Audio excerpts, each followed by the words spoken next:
Already మీ అందరికీ matter అర్థమైపోయి ఉంటుంది. నేను ఎప్పటి నుంచో ఒక మంచి పీసీని అయితే బిల్డ్ చేసుకుందాం అనుకుంటున్నాను. ఫైనల్ గా నా డ్రీమ్ అయితే ఫుల్ఫిల్ అయింది. ఫైనల్లీ మొత్తం క్యాష్ పెట్టే కొన్నా. నాకు ఈ సిస్టమ్ కి, యూట్యూబ్ స్టూడియోకి, నా దగ్గర ఉన్న గేర్ కి, అలాగే ఫర్నిచర్ కి మొత్తం నియర్లీ ఒక 3.5 to 4 lakh వరకు ఖర్చు అయింది. అయితే నేను ఈ సిస్టమ్ కొనడానికి వైజాగ్ అబ్సల్యూట్ బార్బిక్యూ ఎదురుగా ఉన్న VJ sales corporation computer store కి అయితే వచ్చాము. ఈ స్టోర్ కి ఎందుకు వచ్చామంటే అన్ని స్టోర్స్ తో కంపేర్ చేసుకున్నట్లయితే వీళ్ళు కొటేషన్ చాలా బాగా వేశారు. అలాగే వీళ్ళ దగ్గర ఉన్న ఎక్విప్మెంట్ కూడా నాకు బాగా నచ్చింది. మీలో ఎవరైనా ఇలా కొనుక్కుందాం అనుకుంటే ఖచ్చితంగా ఒకసారి విజిట్ చేయండి, మీకు కూడా నచ్చింది. Hello guys, welcome back to our channel.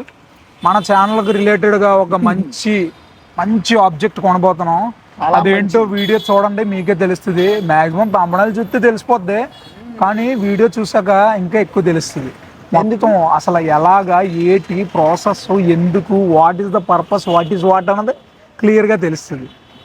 ఎందుకు వచ్చాం వైజాగ్, ఎలా వచ్చాం, ఎంతకు వచ్చేది, ఎంత అవ్వాలి, ఎంత అవ్వబోతుంది, ఇంకా ఏమేమి చేస్తాం, అవన్నీ మీరు వీడియో లాస్ట్ వరకు చూస్తే ఖచ్చితంగా తెలుస్తుంది. వైజాగ్ వచ్చాం ఎందుకంటే సిస్టమ్ కొనడానికి. సిస్టమ్ దేనికి? అది పడిపోద్ది అందులో.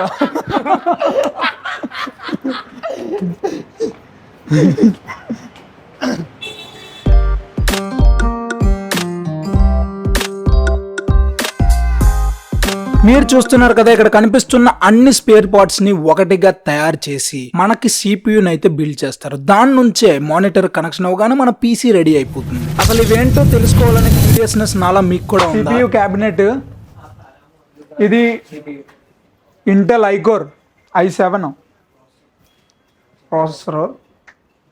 ఇది వచ్చేసి ర్యామ్ 16 GB. ఇది బ్రో, ఇది గ్రాఫిక్ కార్డు. గేమింగ్స్ కార్డు బాగుంటుంది మనకు, విజువల్ ఎఫెక్ట్స్, స్క్రీనింగ్స్ కి, గ్రాఫిక్స్ అది బాగుంటుంది. ఇవి కూలర్సా? ఇవి కూలర్స్ 240L కూలర్స్. ఇది కూడా గ్రాఫిక్. ఇది MSI మదర్ బోర్డు, బ్లాక్ కలర్ది. ఇది పవర్ సప్లై. ఇవన్నీ ఇప్పుడు అసెంబుల్ చేస్తారు. ప్రిఫర్ చేయడానికి 2 రీజన్స్ ఉన్నాయి. మనకి గేమింగ్ ఛానల్ ఎలాగో ఉంది కదా, గేమింగ్ ఛానల్లో 4K గేమింగ్ రికార్డ్ అవ్వాలంటే ఈ పీసెస్ ఉండాలి ఇవన్నీ. అలాగే స్ట్రీమింగ్ కూడా మంచి క్వాలిటీ స్ట్రీమింగ్ అనేది వస్తుంది. అందుకని నేను ఇది ప్రిఫర్ చేశాను. ఇది VFXL కాబట్టి మనం ఫ్యూచర్లో ఒక VFX ఛానల్ వస్తుంది కదా, మనం ఏంటంటే ఆ VFXLకి బెటర్ ఇవన్నీ మంచి కాంబో. ఎందుకంటే 4Kలో మనకు వస్తుంది. 4K స్ట్రీమింగ్ కానీ, 4K వీడియో క్వాలిటీ, ఆ స్క్రీన్ అన్నది, అవుట్పుట్ అన్నది బెటర్ క్వాలిటీ అయితే వస్తుంది. అందుకని మనం ఇది ప్రిఫర్ చేస్తాం. మనకి ప్రశాంత్ వర్మ చెప్పాడు కదా, అవతార్ కన్నా మించి చేస్తామని. అది అన్నీ ఎలాగా అంటే మనకి ఇప్పుడు ఈ ఉన్న స్పెసిఫికేషన్స్తో మనం కూడా అక్కడ వరకు వెళ్ళొచ్చు. మరీ అంత కాకపోయినా మనకి అంటే ఇన్పుట్ బట్టి అవుట్పుట్ వచ్చింది. సో బెటర్ అవుట్పుట్ రావాలంటే బెటర్ ఇన్పుట్ పెట్టాలి. కనుక బాగా ఇన్వెస్ట్ చేసి, లేట్ అయినా కొంచెం ఎక్కువ డబ్బులు ఇన్వెస్ట్ చేసి బెటర్ క్వాలిటీ సిస్టమ్ అయితే తీసుకోవడం జరిగింది. ఇదంతా మీకోసం, మన కోసం, సో చూడండి. అసెంబ్లింగ్ కూడా చేస్తారు ఇప్పుడే. ఫైనల్లీ అసెంబ్ల్ చేసిన తర్వాత మనకు వచ్చే అవుట్పుట్ ఇలా ఉంటుంది. చూసారు కదా, దాని పెర్ఫార్మెన్స్ మొత్తం దీంట్లో కనపడుతుంది. ఇదేటో కాదు, డిస్ప్లే మానిటర్. ఎంత 34 inches మానిటర్, కర్వ్డ్. ఎలా వస్తుంది, ఎలా వస్తుంది, ఎలా వస్తుంది. నెక్స్ట్ వీడియోలో అది కూడా టూర్ చేద్దాం, మన స్టూడియో మొత్తం. అంటే ఎలా వచ్చింది అవుట్పుట్ అన్నది, అసెంబ్ల్ అయిన తర్వాత ఎలా ఉంది అన్నది కూడా మొత్తం క్లియర్గా ఎక్స్ప్లెయిన్ చేస్తాను మీకు. అసలు ఎలా అసెంబుల్ చేస్తారో కూడా మీకు క్లియర్ గా చూపించబోతున్నా. వీడియో చూస్తూ ఎంజాయ్ చేసేయండి. మనం మొత్తం క్యాష్ ని in the form of liquid cash గానే ఇచ్చాం. అయితే అందులో మాక్సిమం అన్ని 50 రూపీస్ నోట్స్ ఇవ్వడం క్రేజీగా ఉంది. పాపం మన వల్ల షాప్ లో ఉన్న ప్రతి ఒక్కరికి కౌంటింగ్ చేసే పని స్టార్ట్ అయింది. లిటరల్లీ మనం వాళ్ళకి ఒక పెద్ద టాస్క్ ఇచ్చామనే చెప్పాలి. ఎందుకంటే ప్రతి ఒక్కరు చాలా సర్ప్రైజింగ్ గా ఫీల్ అవుతున్నారు.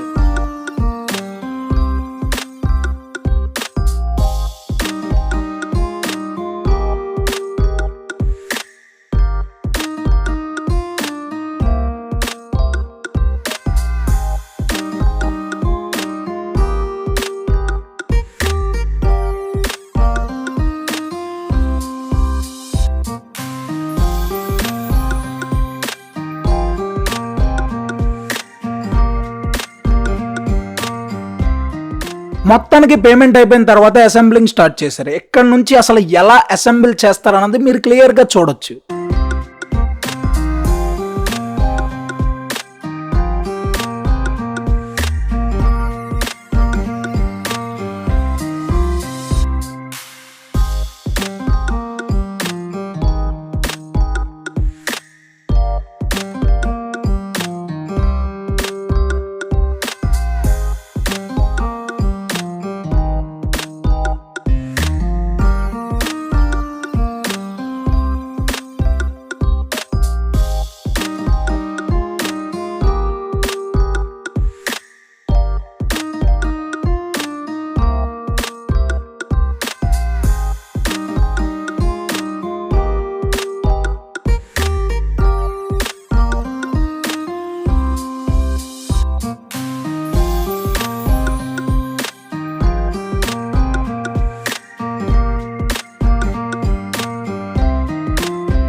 మీరు చూస్తున్నారు కదా, ఫైనల్ గా అసెంబ్లింగ్ అయిపోయిన తర్వాత మనకు వచ్చిన అవుట్పుట్. అసెంబ్లింగ్ అయితే సక్సెస్ఫుల్ గా కంప్లీట్ అయింది. ఆన్ చేస్తే దాని యొక్క పెర్ఫార్మెన్స్ అయితే క్లియర్ గా తెలుస్తుంది. ఎటువంటి డ్రాబ్యాక్స్ ఉన్నా, ఎటువంటి ఫ్లాస్ ఉన్నా మనం రెక్టిఫై చేసుకోవచ్చు.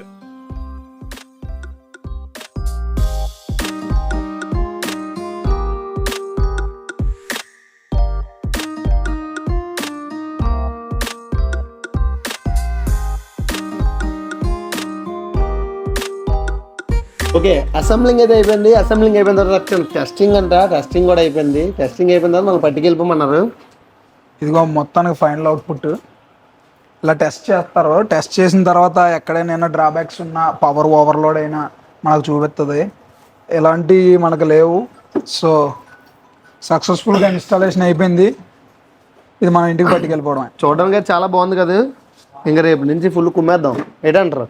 స్టూడియో టూర్ చేసి డీటెయిల్డ్గా ప్రతిదీ చూపించి ఎక్స్ప్లెయిన్ చేస్తాం.